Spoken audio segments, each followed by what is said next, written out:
Billy, why are you of the opinion that I'm going to make this awkward? Why are you and Chris Cody? Well, we already have. Yep.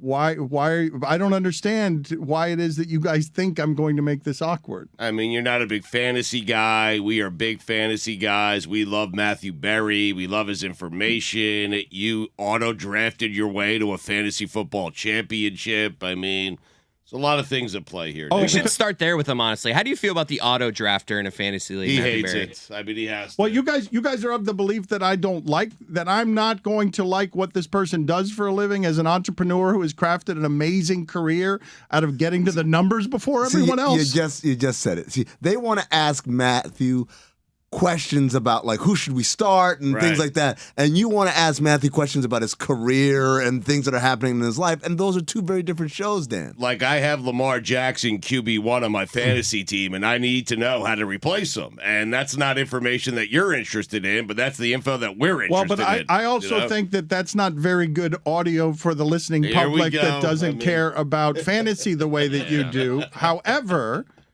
why can I not marvel at the man who has made this career in this entertainment space that people need to feed their addiction because he's been so good over the years at helping create this fantasy monster that makes you care about football more than you normally would? Well, you can. I mean, it's your show. But Should we talk to Matthew? Hello, Matthew. It's good to see Matt. you. Hey, guys. But go ahead and have your questions. Go ahead, line them up. Just treat him like a fantasy robot and just throw your dumb questions at him. But Dan, your interview, I would much rather talk about that because I spend every waking minute of my life answering, what do you do with Lamar Jackson now that he's been hurt? And, so that's a much more interesting conversation to me. Okay, but Matthew, your feelings don't matter here because... Whoa. That's fair. No, because my crew is selfish and you exist as a robot that gives information that is valuable that people crave that I don't think is entertaining as audio unless you're addicted to the information that Matthew Berry has. A lot of people are. Yeah. This is correct. But I don't think people are tuning into the Dan Le Batard Show to hear fantasy football information. They turn into my show, into Fantasy Football Happy Hour, to listen to fantasy information, to hear me be a robot. They don't turn into this show for, hey, what replacement quarterback am I starting in week 14? Just to point out, Dan, years ago we had Vince Gilligan, the creator of Breaking Bad, on this show, and you did exactly what you just yelled at these guys for doing. You peppered him with questions he answers every single day of his waking life. And then when I asked him about Gilligan's Isle and maybe a reboot, and he got excited because that's a conversation he doesn't have anywhere else, you yelled at me and kicked me off the set. Just want to point that out. Yeah. Vince Gilligan, one of the great television writers of our time, you asked him whether he was named after Gilligan's Island or how he felt about the show Gilligan's Island. You were wondering. He was so excited. And you know what you said? I said that was the most excited he was in the entire interview. And what you said to me was like, hey, it doesn't matter. What matters is what the da-da-da. Like you started making it about yourself. The da-da-da matters. Yeah. The da-da-da matters. Again, Matthew Berry is here. He's on the line. He's waiting for us to speak to him. Dan, just proceed how you want to proceed. Ask the ask question. him, Matt, how'd you build this goddamn empire, man? No, I'm not going to ask him that. How about this? Can I start? How about this? Just wait, Matthew. We're trying to figure this out. Yeah, Matthew, we'll get to you in just a second. And forgive this show for breaking out around you, Matthew, because we might as well have this meeting on the air. Right. You guys want to secretly do a different show than I do. Yeah, well, that's been the case for a while, though. I know, and it's not such a secret either. And you want to ask him all the questions, so that we can belch out to the masses the 3 minutes of the addicted stuff. Go ahead, I'll give you 3 minutes pepper him with, hey, fantasy robot, belch out your numbers. All right, Matthew, I have QB1 Lamar Jackson. How do I replace Lamar Jackson at this point in the season? I need to know. Is it Mike White? Who do I go with?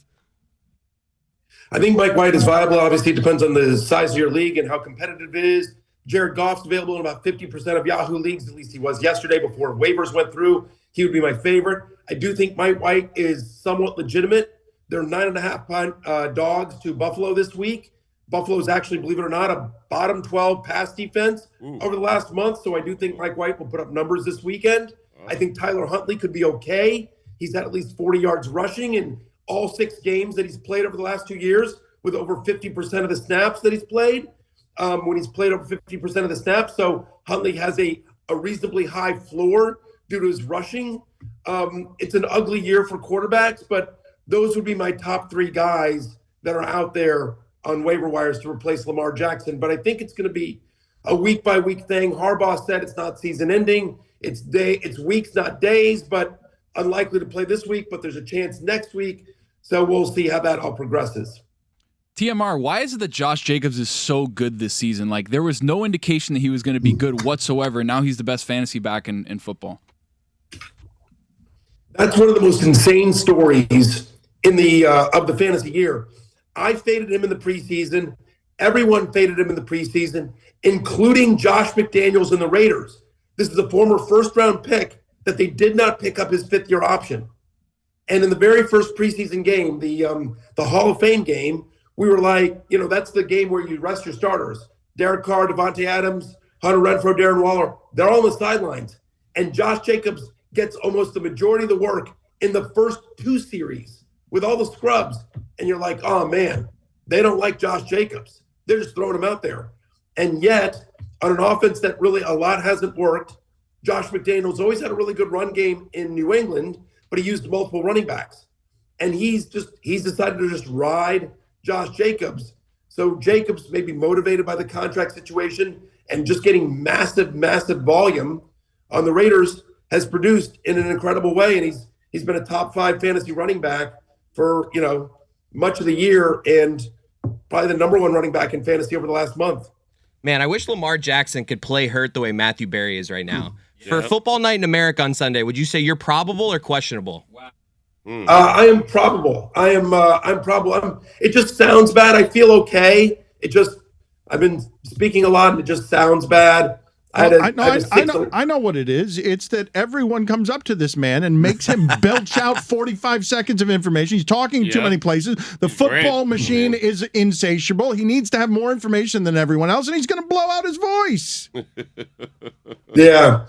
So I apologize for the voice. You don't need to apologize for anything. Never apologize. Where would you rank this voice injury on like the hierarchy of broadcaster injuries that you've seen? Obviously, the Costas, pink eye situation is the top of the food chain. But what other broadcaster injuries have you seen that people have played through? It's a good question. Yeah, I would rank this fairly low. I don't have a particularly good voice to begin with, so it's not like it's not like I usually have these dulcet tones and now I just sound like crap. I just sound like a different version of crap. Hey, Matthew, I want to ask you a question. You once famously officiated the wedding of Prim Siripipat and Ben Aronson, and during that wedding, your wife sat in the crowd and just heckled you the entire time. Have you officiated a wedding since then, and is your wife more supportive now in your endeavors? No, I have not officiated another wedding. I've been asked to, and it just hasn't worked out schedule-wise. A young woman named Caitlin Kravick, who used to work on my show at ESPN, she's getting married in 2 weeks, actually, and she asked me to do it. Her and her fiance, awesome couple, but I just wasn't going to be able to work out with my my football schedule. So I haven't done that yet, but that was the second time I had done that for Prim and Ben, and it's always fun to do. Prim and Ben are special friends to me, so that was cool. But no, my wife is not more supportive of that. She thinks it's ridiculous that anyone would want to be married by me. What about you makes you the perfect officiant that multiple people have asked you? Because I haven't even scratched the surface of best man. I was like pity groomsman at one wedding, but officiant is the top of the food chain. Why do so many people ask you? Are you saying that I don't scream love? That I don't scream romance? No, I want to learn your ways. You do Teach to me how to love. You know what? I think in each case, in both cases, I was special to the couple in some way. The first couple that I officiated their wedding, it was actually, believe it or not, a fan, and it had come through ESPN, and him and his now wife, they had listened to my show, the fantasy podcast we did. They're both big fantasy players, and that was how they sort of bonded. And that was something that they did together, was they would listen to my show every day. And so they requested, and I'm like, you got to do that. And then Prim and Ben were just very close friends. And for them, they didn't have anyone special in their life that they thought they didn't have anyone religious that they thought would be appropriate. And I had been there sort of since the beginning of their relationship, and Prim and I were very close from our time at ESPN. And as soon as she met Ben and I really hit it off. And so are you offended that they didn't ask you? You're like looking at yourself saying, "What? I'm religious. I'm spiritual." That was a stab in the heart because I'm great friends with Ben and Prim, and I wasn't even considered to be part of it. Oh, I was lucky to get an invite. I sat next to Matthew's wife, by the way. That's how I know she was heckling him. Well, why was she heckling him? Did she think it was bad, or like what was? We've all seen you at an open bar. I mean, what was your wife doing? Like, why was she heckling him as the officiant? That seems cruel. That's a great question. I did not know that. What I will say, though, just to bring this back to Dan Le Batard Show history, I don't know if you remember this, Stugotz, but I mean, I know you remember this. So the after party of that wedding was insane, and we all went to a New York City nightclub. Me and you had yourself a time. Me and my wife were there. Prim and Ben were there. A bunch of other people there, and Mike Golick Jr. was there. Yep. And I remember. Yep. And so Stugotz, you want to take it from here? Yeah, I woke up the next morning to do our Sunday morning show at 7 a.m. and no one could find Gojo, and so I spent that entire episode with Mike Golick Sr. instead of Mike Golick Jr. because Golick Sr. was concerned. No one knew where Gojo was. It turns out Gojo was severely hungover, never joined the show, and it's the best show me and Gojo have ever done. Golick Sr. was so concerned that he did a radio show with you. Yes. Right. Gojo walked out into the streets of New York with the sun high in the sky and said, all right, I got to get back to my hotel, freshen up, and do radio. Well, okay, so what you guys are saying that when Matthew Berry, and I did not have this as the typecast when Fantasy Guy came on with us, you're telling me that he's so good as the officiant of love, better at spirituality and romance than Amin Al-Hassan, who considers himself hurt by this, and so good at throwing a party, that Gojo's, a descendant of Mike Golick, can't hang drinking with Stugotz, and Amin, you had yourself a time. Yeah, that's a line. And that Amin, you had yourself a time is a t-shirt. Amin, you had yours. Everyone says when with Amin, you had yourself a time. That Gojo would wake in the morning, sun in his eyes, and not be able to work to carry the family, the Golick family name, because Matthew Berry can party. You've got to be fucking shitting me. That's what you're telling me? Yeah. I mean, Matt, that is a 100% true story. Me and my wife, and I feel like, you were there, and I know Prim and Ben, like at 4 a.m., we're wandering the streets of New York drunk, trying to find some pizza or something. Pizza. And Gojo was still going strong. Like, I'll join you guys. I'm just having one more round. Yeah, like, still going all right, strong. he's an adult, and there were a couple other people there as well. And yeah, I think Stefania Bell was there. Yes, she was. Anyway, it was Tony just said to me, the drunk pizza made me happy. And Tony just said to me, that was number 8 on my list. The drunk pizza. The drunk pizza is number 1, is it not? No, it wasn't number 1. No, but it needs to be number 1. No, Dan, I don't think it is. It's my list. Well, I think Matthew, you know what? I think Matthew Berry will agree with me. Prince Street Pizza, New York, best pizza I've ever had.